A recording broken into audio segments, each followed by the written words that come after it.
Hi, thanks for listening to Crafting Human and being part of our creative tribe. If this conversation resonates with you, please share the episode. Liking and subscribing helps me to keep telling the stories of the creatives who bring soul into our world. If you want me to dive deeper on anything discussed today, let me know in the comments. I'd love to bring those conversations to you in future episodes. Now, on with the show.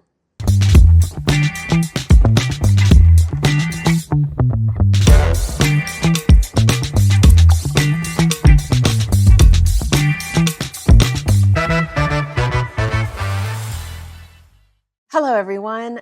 Welcome to another episode of Crafting Human podcast. It is my pleasure to welcome my friend Garrett Robbins.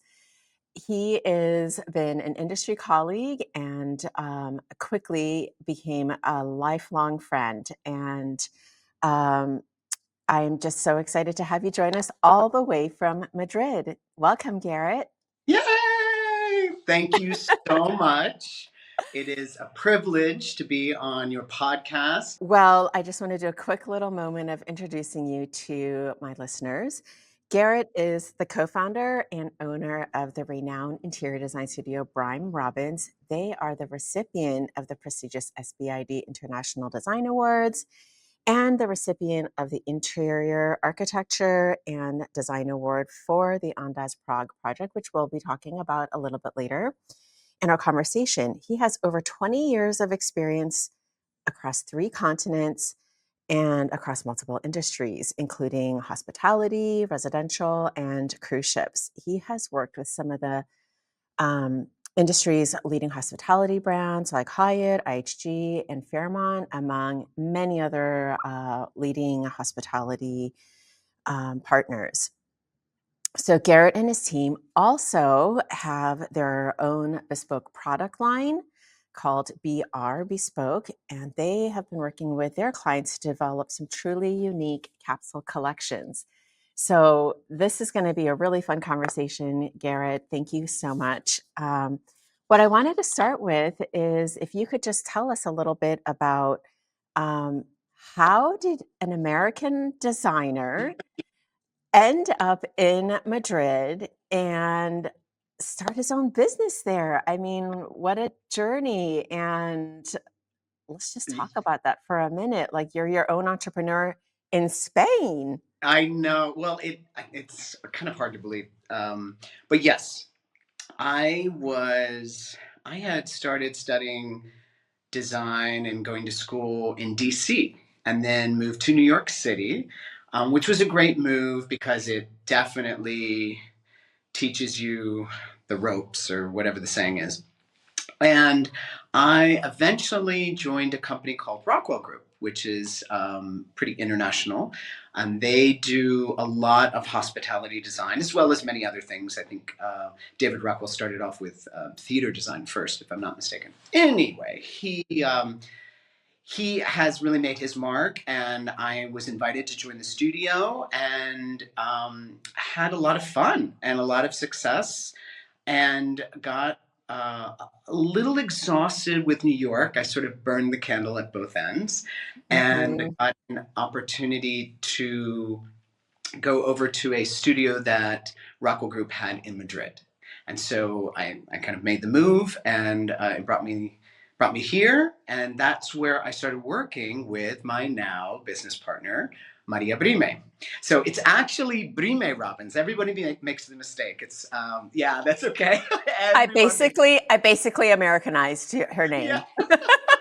Everybody says Brime Robbins. You know what? Even some Spanish. Brime Robbins. Yeah, Brime Robbins. And the reason why is because, the Robbins is obviously, English in some way. And so everybody just assumes Brime. But yeah, so Brime Robbins or BR, we a lot of times we shorten it.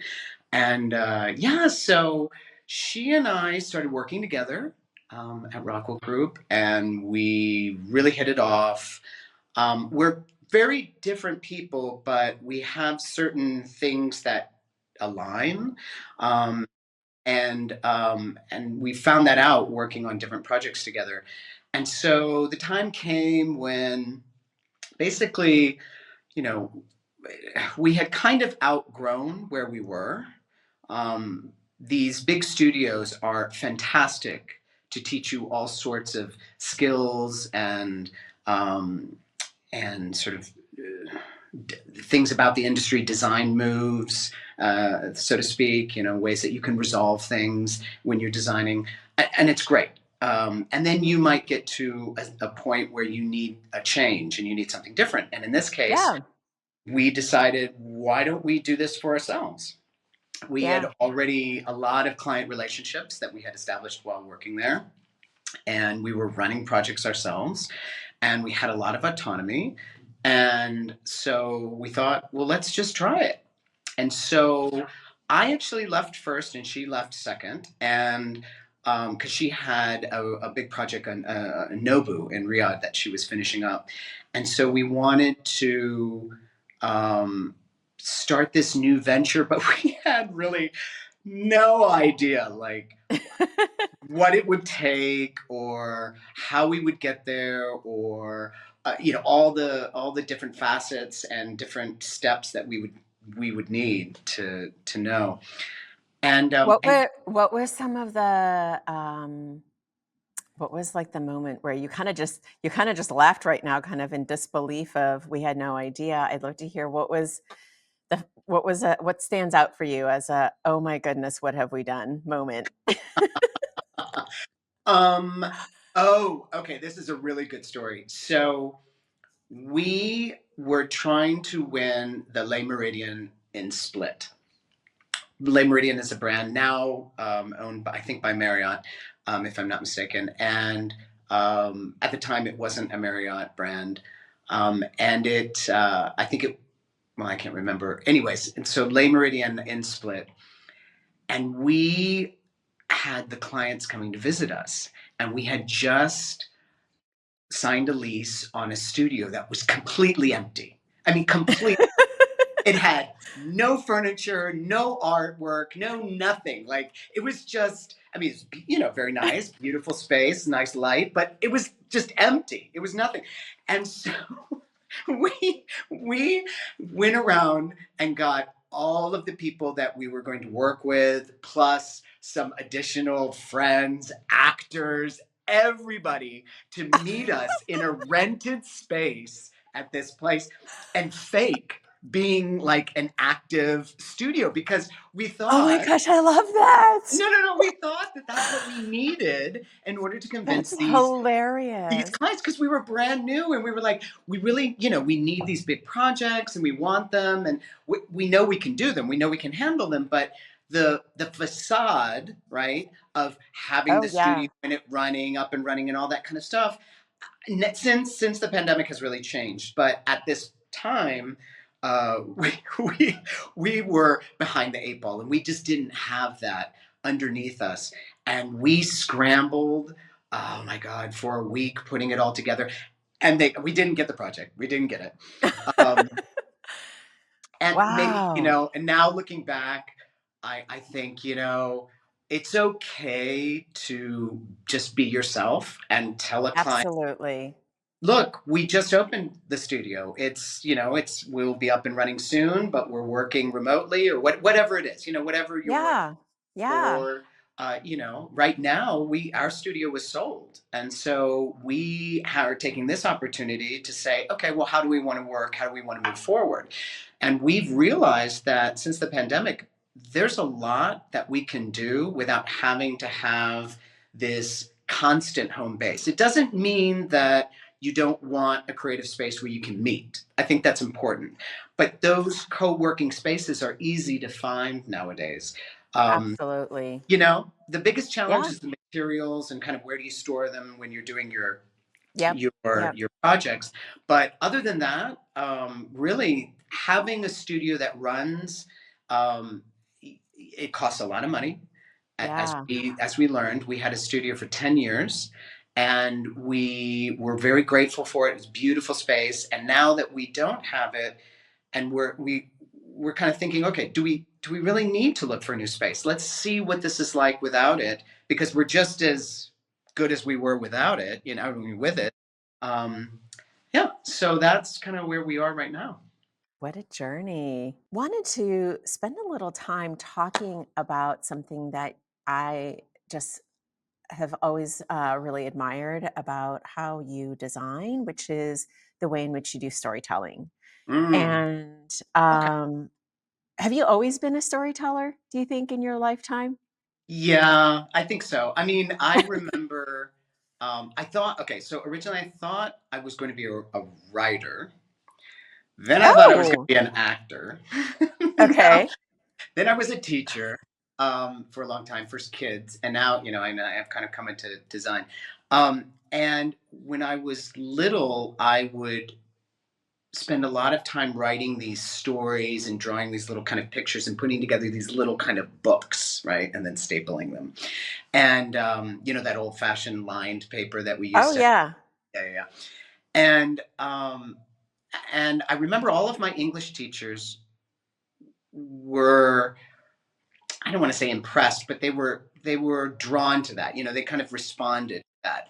And then when I went to school for design, I did a master's, all of my projects were projects that had a story to tell. All I of them. love that. I love that. And I didn't mean for that to happen, but I found that it made for me, this is my shtick, but I just didn't have, uh, I wasn't wired to just design something beautiful or functional or, whatever the criteria was, and just do it. I needed a why. I needed a sort of an underlying motivation. Um, that for me was narrative. Yeah. And I love poetry. I adore it. And I try to be an avid reader. I kind of binge and purge. But one of my best friends in the world is a writer, Paulina Vaca, very good writer. And I think that what I connect to is a story that everyone can believe in, everyone can take some piece of. And when you watch the news, when you um, fall in love with a podcast that you're listening to, oh, maybe this podcast, in the background, there's a story that's being told. Yeah. Yeah. And I think that that's something that is primal. I think that's something very human. I think it's something that people really love. And it's almost a very natural, at least middle class, let's say, experience, which is my experience. So I can't speak to very wealthy people. I can't speak to very poor people. But I do believe in middle class, there's a lot of parents that put their kids to bed at night and read them a story. Yeah. And I think that is a part of this foundation that we have inside of ourselves to connect to each other. And that's kind of through that storytelling. So we bring that to our design. And what does that mean? What does that look like? Well, that's because it's design. It's not actually a story that you read, or it's not a movie that you watch and you can understand the story. It means that there's this idea in the background, and we use that to anchor all of the design decisions. So something simple like the color palette, right? Yeah. Okay, Yeah. you could just decide, oh, I want to do this in beiges and whites and neutrals, and okay, you could do that, sure. But there's a deeper question of, okay, but why? Why does it want to be that? Why use those tones or those colors? And if you can tie that to an idea, if you can say, well, we're celebrating the desert landscape for this hotel. Ah, well, that's a story, and then that makes sense why you're using colors that might be based in a rouge or a sand or, something like a sunrise or a sunset, anything. I mean, it could be anything, but at least it has a connection to that idea. Yeah.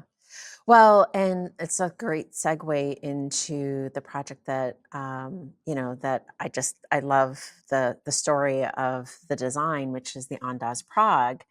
And um, Andas. it's such a, yeah, and it's such a really it was such like the stories that in fact you used the stories that, kind of the mythical stories of the city, that kind of define the city and maybe bring in some sense of identity and cultural heritage, because the city also has a whole, I mean, there's a very layered, multifaceted kind of history in the city. So, and they Mhm. all represent very distinct, time periods. And so, what I thought was so really cleverly woven is finding what is kind of transcends all of those different eras of history, right? And you Mhm. brought in the mythical story that sort of transcends a particular point in time, but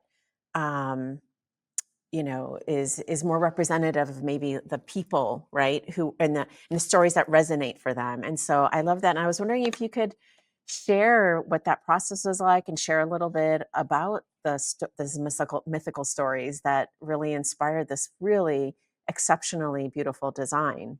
Absolutely. Okay, so this was a great project. This was one of our favorite projects, I think. Um, it was one of those projects that are very special. They come, one in every 10, kind of thing. It's not a likely project to fall in everybody's lap.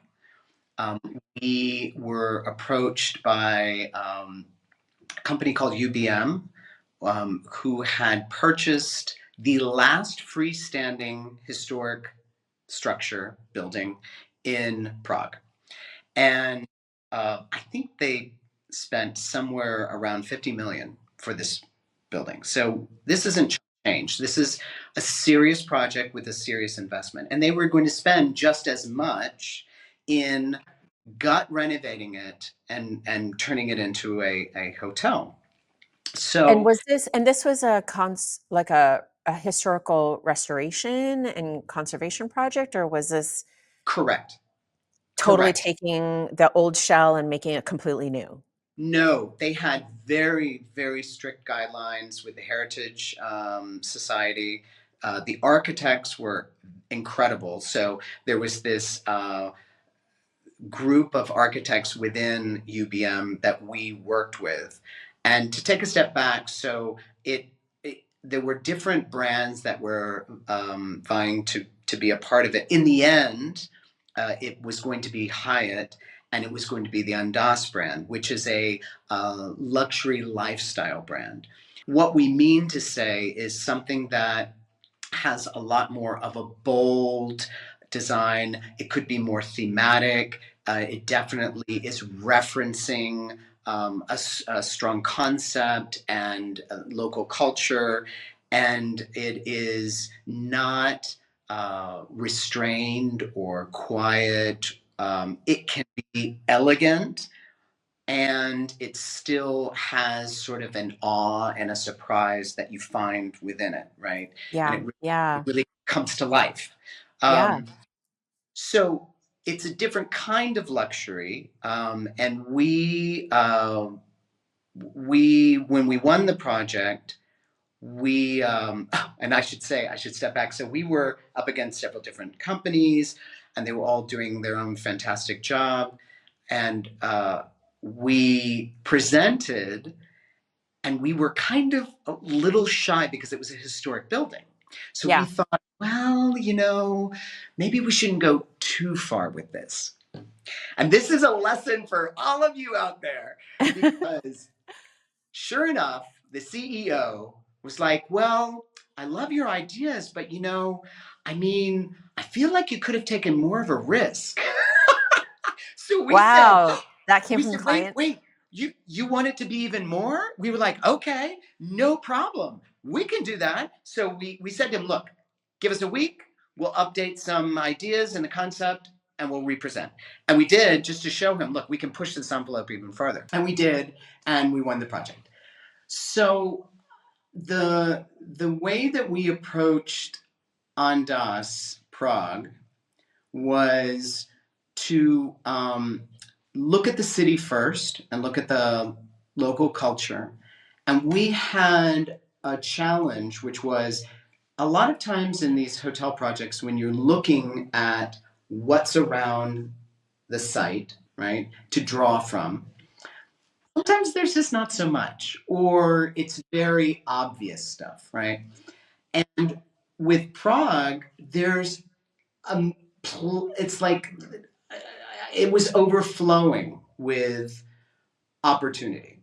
And so we had the challenge of what to choose because we had to edit out a lot. I mean, they had a very rich history politically, culturally, the art scene, fashion scene, music, writing. I mean, literature, I should say. Dance. It was just everything. It was incredible. They had this rich city landscape. You have a river, and you have certain areas with kind of these little pastel colored buildings and gardens and artwork, statues everywhere, bridges that are right out of a Disney film. I mean, it was they even have a freaking castle. That Yeah. it just it was too much to select. So at one point, we decided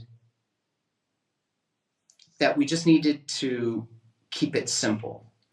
And I remember I was kind of researching about Prague, and I ran into this article about these stories of Prague, right? And I mean, when I say stories, I mean actual myths and legends. And I was like, well, wait a minute. There's something that's kind of interesting. And the more I read, the more I was getting worried because there's a lot that they're quite dark, right? They're quite Yeah. macabre.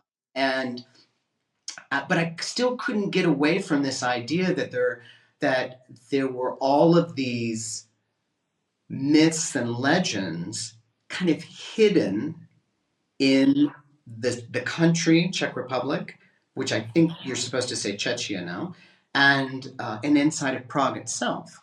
Um, and so the further that I went down that rabbit hole, the more I realized, wow, just from that alone, we could design 10 hotels. I mean, there's Amazing. so much. Yeah. So one of the stories that made the most sense for us to concentrate on, we concentrated on a few different ones, was Brunswick and the White Lion. So Brunswick was I'm this. so glad, by the way, that you said the name first because I have it written here in my notes, and I was like, I don't think I should try to pronounce the name of this. Well, I don't know how to pronounce them.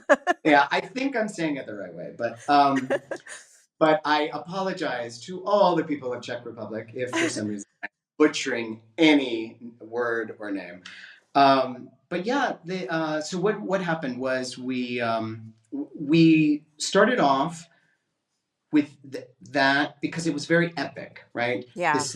This soldier, this guy who goes and actually he leaves his kingdom, um, and if I'm not mistaken, I think he's supposed to become the king, but he leaves to go and conquer lands. And he tells his wife before he leaves, um, you know, here's my wedding ring. I'll wear yours around my neck, and you wear mine on your finger. And this way, we will promise our loyalty to each other and fidelity. And I will go off, and if I think it's 7 years, if 7 years has passed and I don't return, you are allowed to marry. But until then, please, hold on to this and remember me. And so there's all of this crazy stuff that happens along the journey. And we wove that into a lot of the public areas and then some into the guest rooms. And what do I mean when I say we wove that into it? Okay, so we decided that since this was a building that had been asleep for 10 years, it had been a bank. It was originally it was called the Sugar Palace because it was the it was actually the insurance company for the sugar beet industry, which was dominating all of Europe and most of the world. So what happened was that insurance company closed down when sugarcane became popular, and the sugar beet industry basically went defunct. Mhm. And eventually the building went vacant. And it was abandoned for a very long time. And I think a bank moved in. There's even a vault still in the basement of this hotel to this day, which we really wanted to use, but we couldn't because literally like sealed shut and nobody can get inside, whatever. So yeah, and so there was all this history, and then when we were coming to it, now it was being jackhammered back to life, right? Yeah. So what happened was we said, okay, so there's this vault down below, Mhm. which was housing all of these stories, all of these myths and Mhm. legends, as if they had been locked away all of this time, Oh and my which gosh, I kind love it of already. made right, kind of made Yeah. sense because you've got modern society. Are they really telling these stories anymore?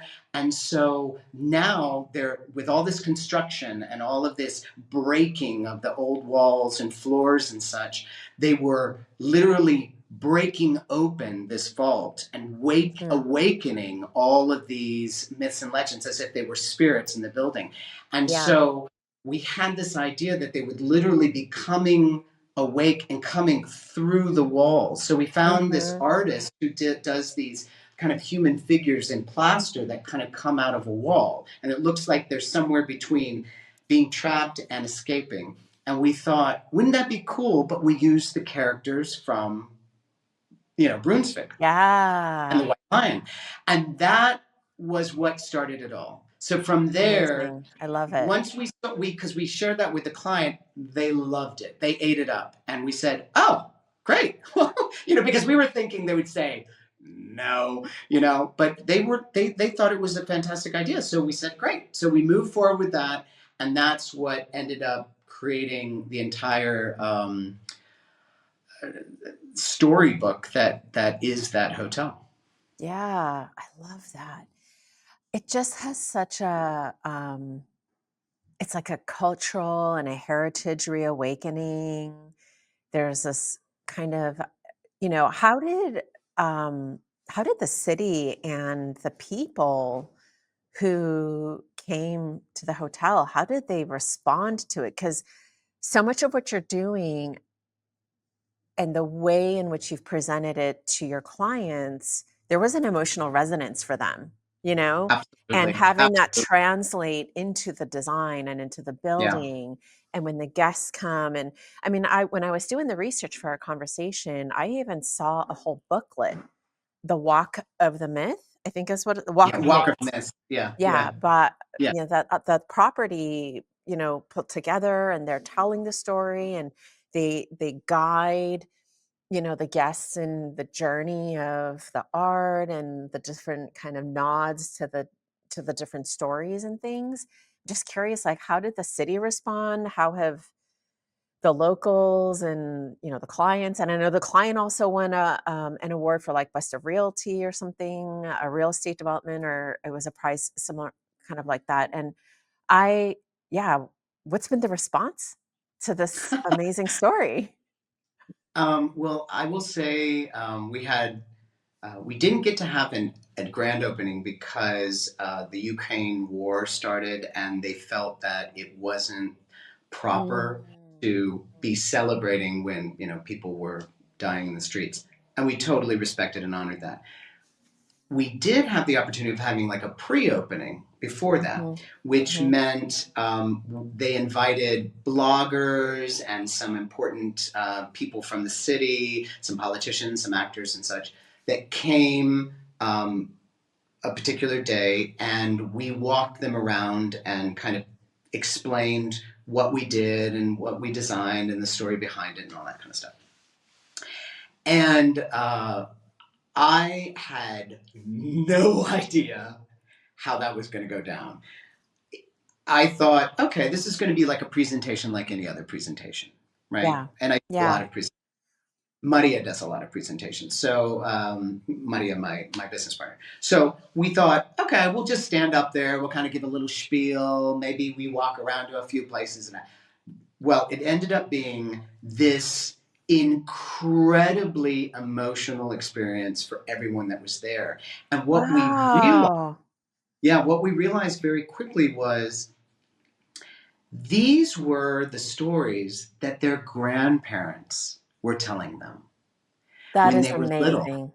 Yeah, and so Wow. they suddenly had this flood of memories. Some of these people had already, lost parents or grandparents, and so it was a connection to somebody who once was.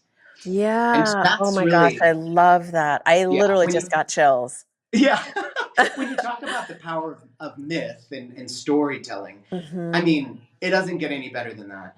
And we came up with a tagline well before we did Andaz Prague, which was make the global local. And the reason why we came up with that was because it kind of sounded fun and it was trying to tell people how we would take local experiences and local culture and we would bring it in so that a global audience could appreciate it and know it and experience it. And what we have discovered now, after designing for several years, 10 years now, we have realized that it's this symbiotic relationship that we're actually creating. So we're making the Absolutely. global local. So we're bringing everybody from around the world, right, to come to this hotel, which just becomes like a beacon, right? And people are no longer seeking out um, convenience and having this streamlined, easy kind of thing. People are looking for these. I read this recently in LinkedIn, and I totally agree with it. Like layered experiences. They're Absolutely. And they're looking looking for for, depth as well. Depth yeah, they're and looking for layers and something. Yes, and to engage with it and to really take something back home with them. So we realized what we were doing was we were setting the stage so that people could come and experience something unique and then have a story to take back with them when they leave. So it's not just making the global local, it's making the local global because then they're carrying all of these little stories and myths and everything back to wherever they came from and thereby kind of unifying everybody all over the place just yeah. through a simple story. And Yeah. we really like that. And some of the stories that we told, I think, have a lot of impact. Um, I mean, you got to hand it to the Czechs. They are heartfelt people, amazingly poetic people. And some of these stories are amazing. Like, so we used a character, Libousse. So Libousse was one of three sisters who had each had a gift, and Libousse's gift was to see into the future. So she would dream about it. She would go to sleep and she'd dream about something, right? And at one point, she dreamt of a city that was so grand and so it would reach and to touch the stars, right? Mm.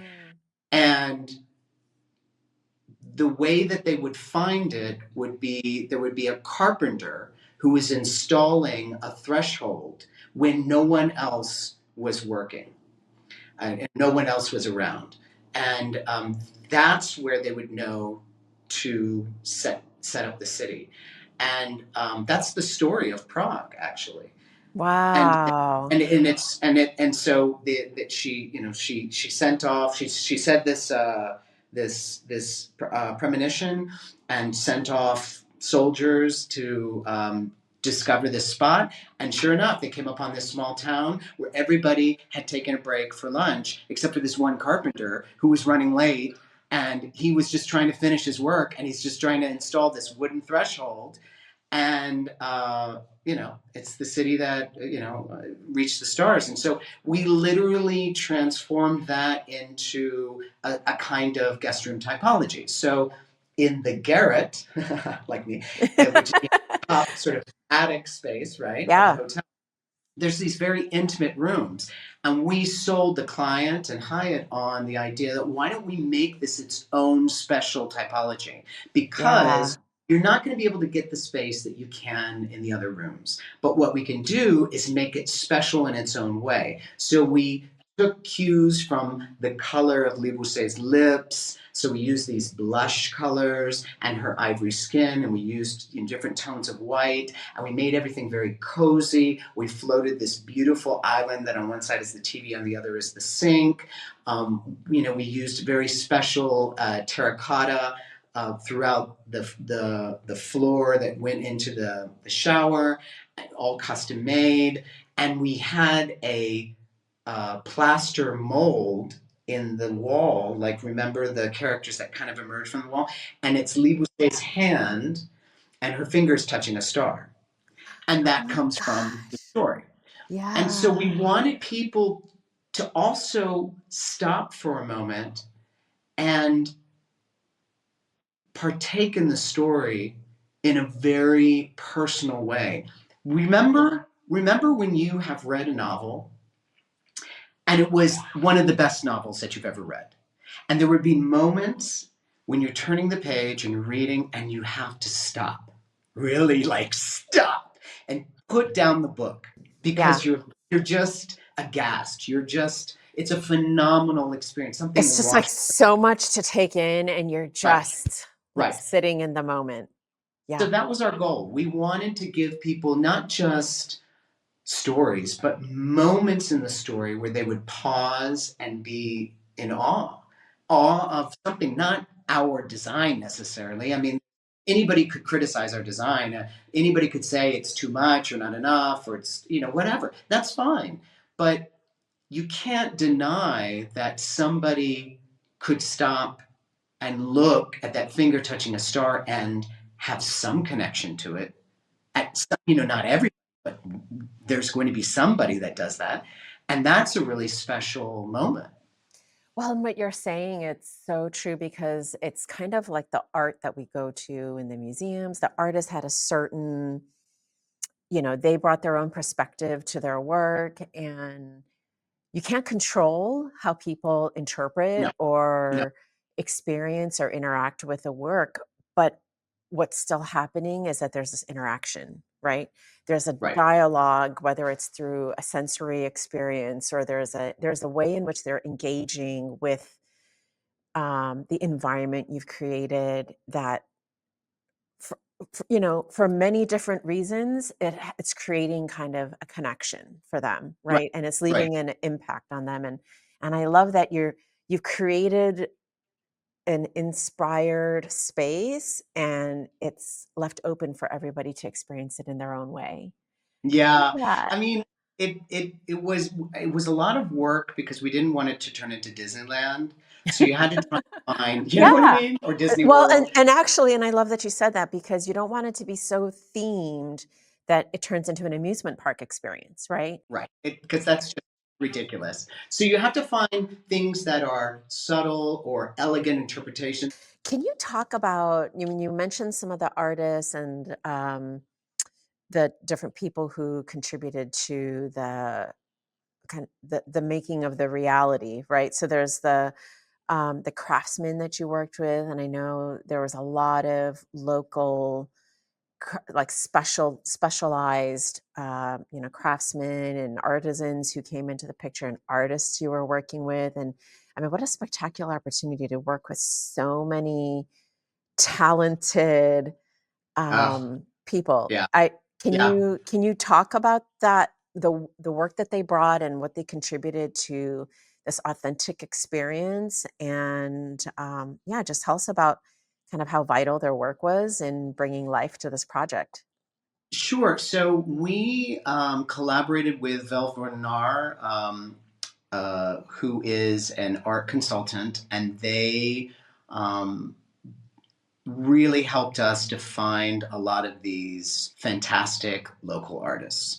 I would say 99% of the artwork that's in this hotel is Czech, which is fantastic. And Wow. all of the lighting is Czech, from a Czech fabricator. A lot of the carpentry is it's from an Austrian, sorry, company called Volte, who were absolutely amazing.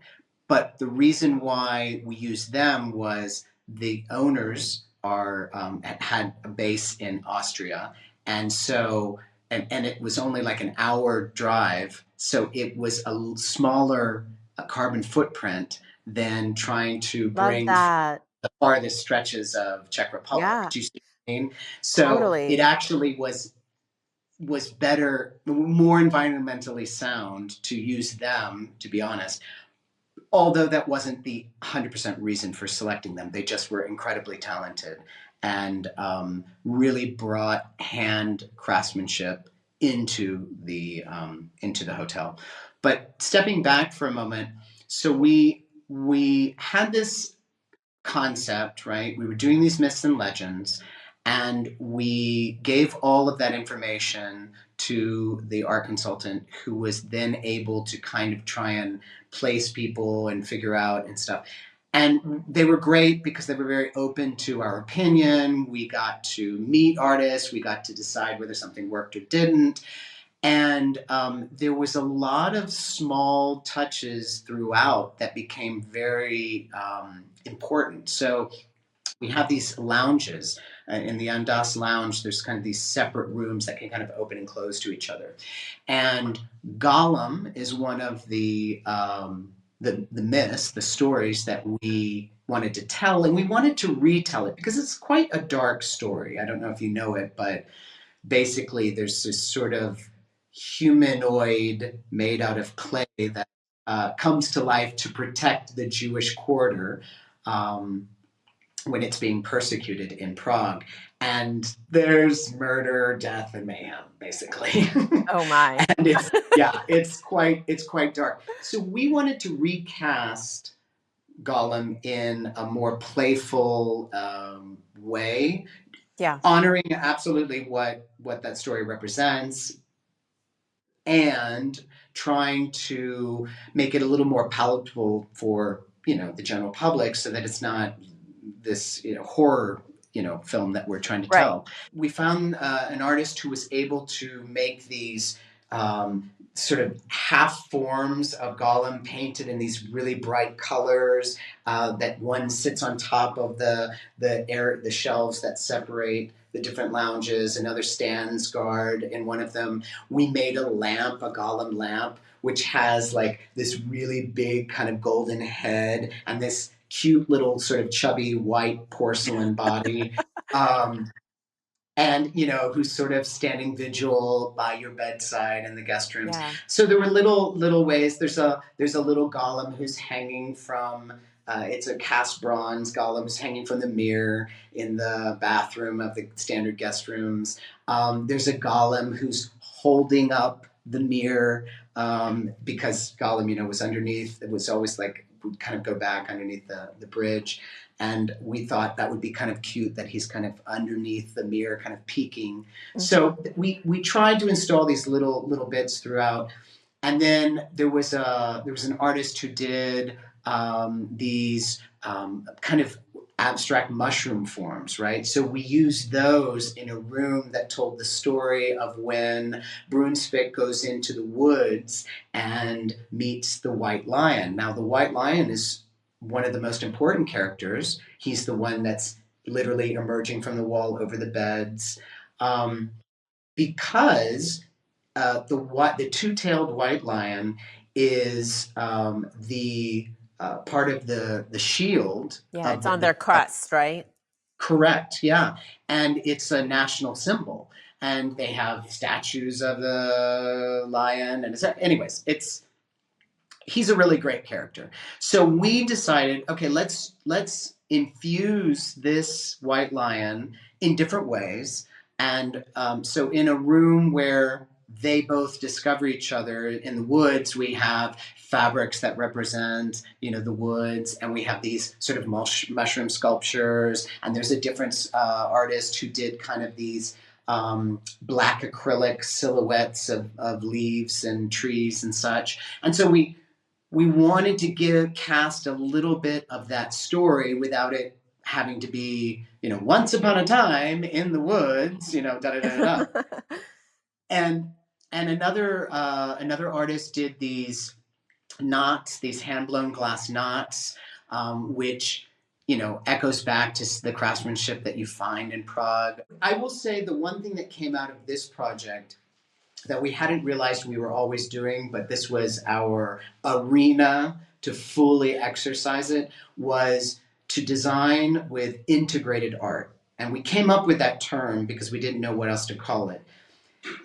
Usually what happens in interior design is the interior designer creates a space and says, here's an area for an artwork, and we'll fill it in later, right? We'll determine what that is at some other point. And I don't think that there's anything wrong with that. I think that works fantastic, but maybe not all the time. Yeah. It allows for that artwork to be the protagonist, but not in every room or in every lobby or in every restaurant or in every space. Do you need that same experience? Yeah. So what we wanted to do was to create artwork, or to ask artists to create artwork that would work hand in hand with the interior design. It would be integrated. And so it's telling the story along with everything else. Yeah.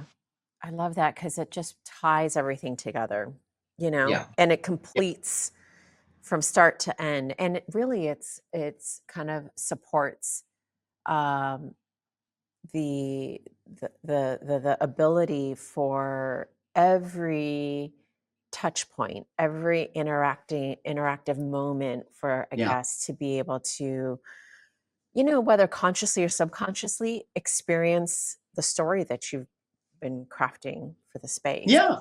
And you can Um, do it. You can do it in really interesting ways. I mean, the one thing that Rockwell taught us was never accept no for an answer. You can always push the envelope.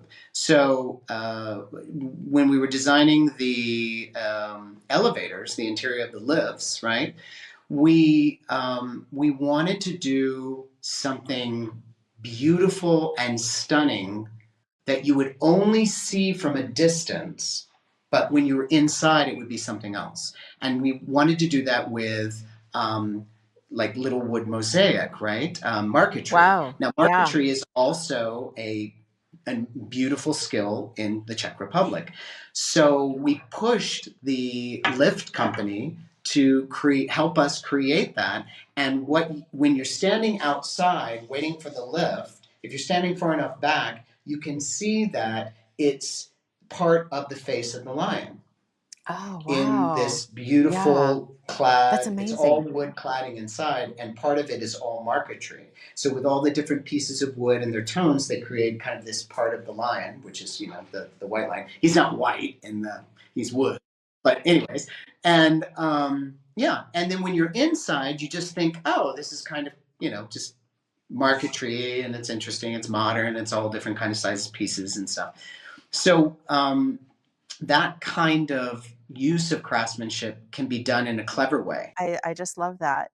So as we're kind of get ready to land the plane here, I wanted to talk with you about, the idea of what you're doing with storytelling, bringing really soul into the heart of your project, and you kind of reawakened the soul of a city here through this particular project. And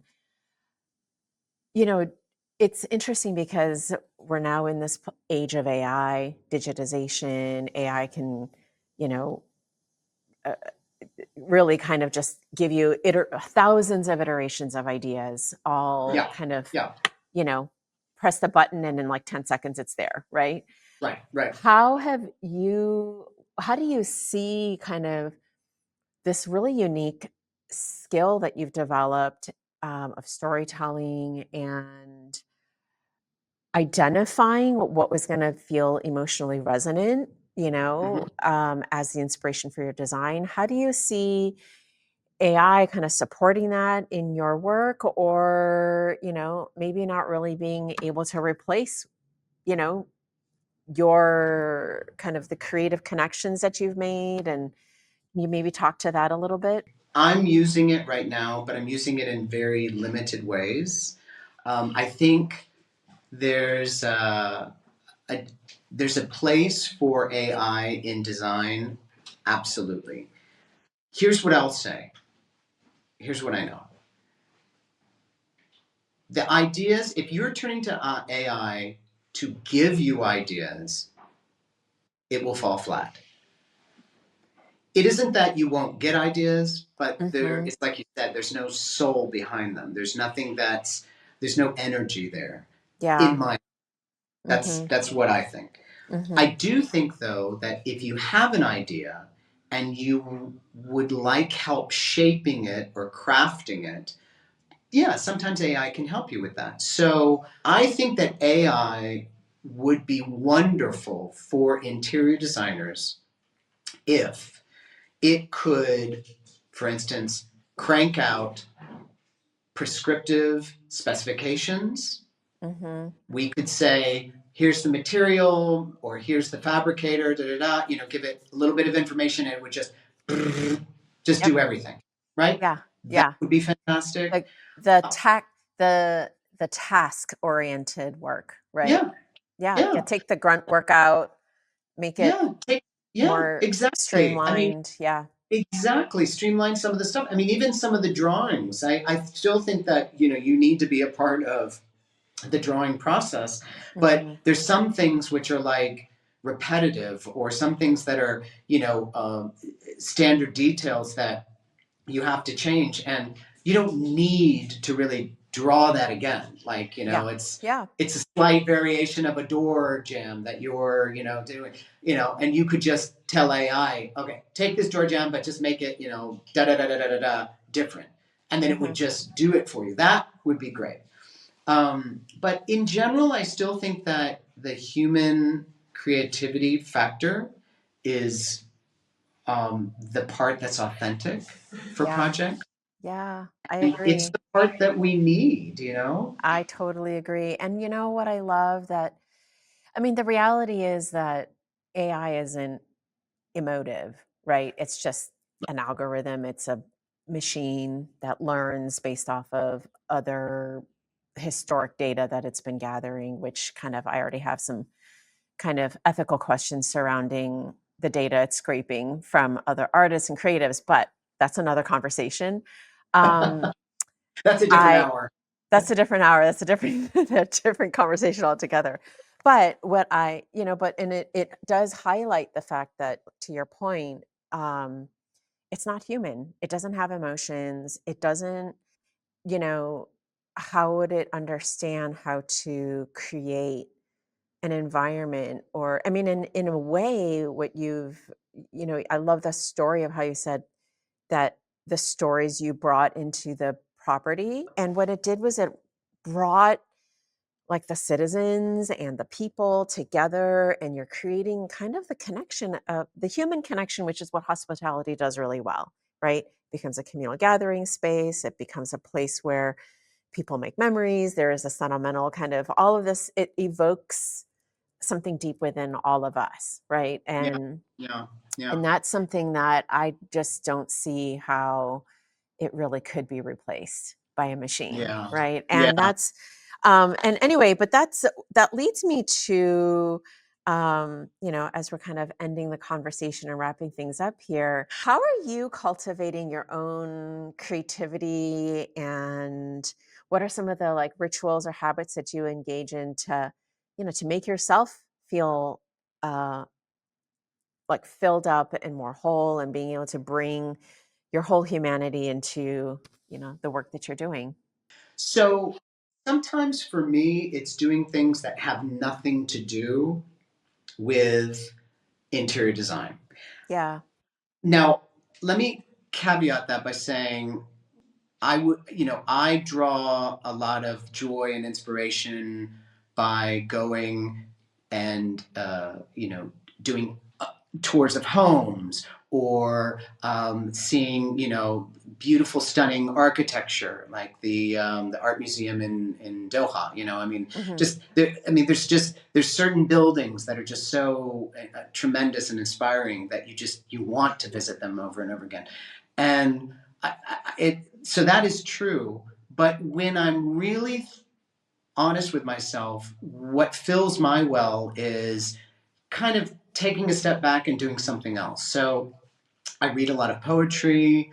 I love music, and I devour different kinds of music. So sometimes I'll get really lost in that to try and just feel something.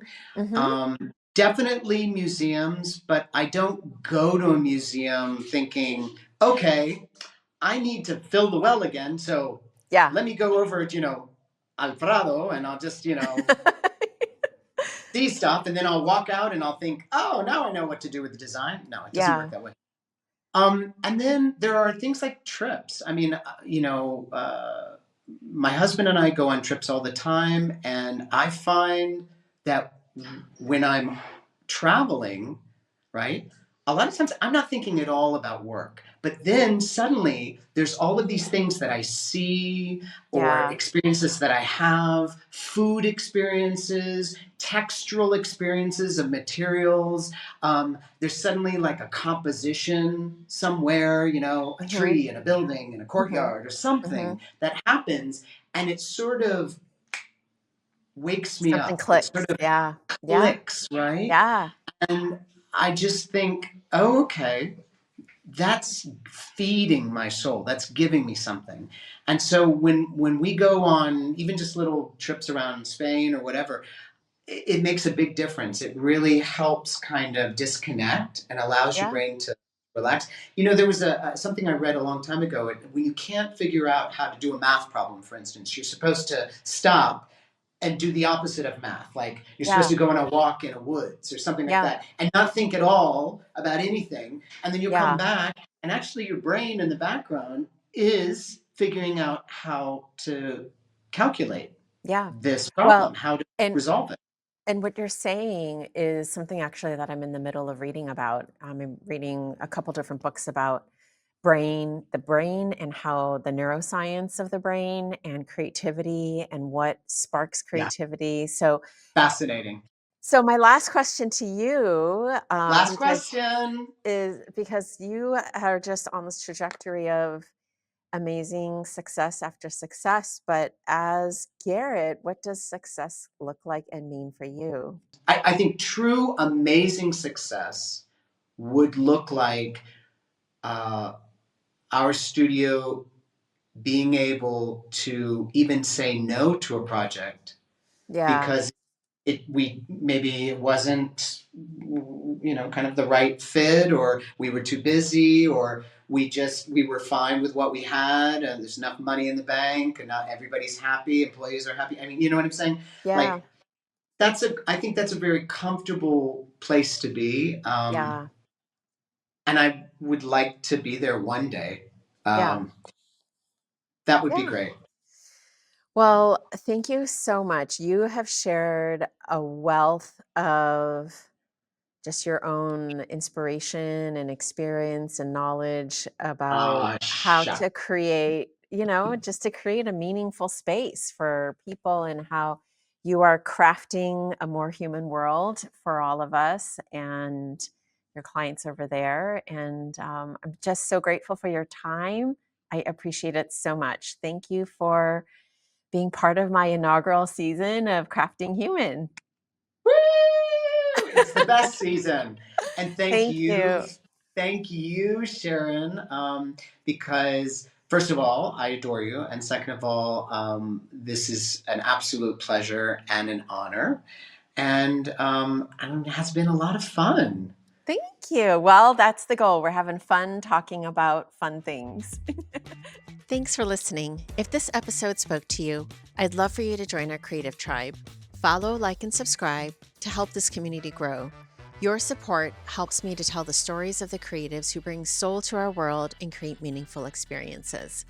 Thank you for being here and keeping the circle of creativity alive and connected. I'm so grateful to each and every one of you.